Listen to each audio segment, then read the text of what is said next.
Another easy Dollar Tree DIY for this Halloween season. All right, so they have these little skulls.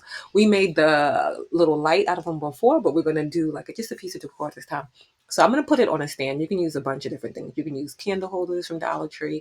You can use those little party cups. They come with a bottom, and you see they have them in different shapes. I'm gonna end up using one of the party cups because I just like the shape of it, and I think it goes nice. So I'm just gonna cut a little slit, but you can just make your hole however you feel best.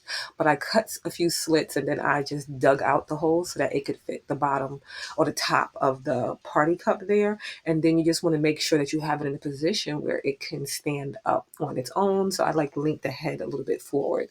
Then once I did that and I made sure the position was good, I just hot glued it. I used a lot of hot glue. I put some in there, I turned it over, I put some on there, and then I let it dry upside down. But I did make sure that it was able to stand up before I turned it over to make sure it dried in the right position. Once it was dry, I was going to cut the hole right then, but I wasn't sure if I was going to be using the flowers or not.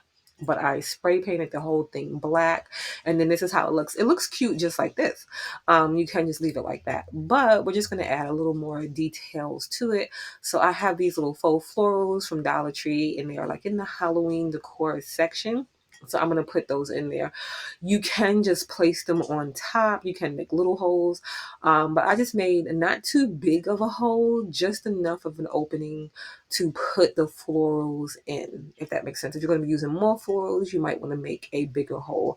But I just, again, cut a slit and then came in there with my scissors and put that.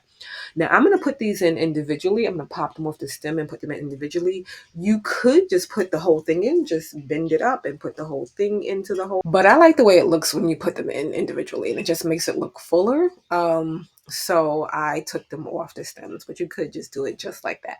And these have like cute little eyeballs on them. They have spiders on them, so you can place those around different places. So I just glued those around. I did end up where the hole was in the middle, putting one of the Dollar Tree tea lights, the little ones that flicker. I put that in there upside down. So it's like sitting in the middle of the flowers there to give it a little light. So I just placed those around, and then this is how it came out. I don't know if you can see it flickering there behind the flowers. You don't see it that much in the light, but you can see like a slight flicker in the dark. And I think that came out so cute. If you want to see more of a flicker, you could paint this a lighter color. But if you like, give it a big old thumbs up, and I'll see you in the next one.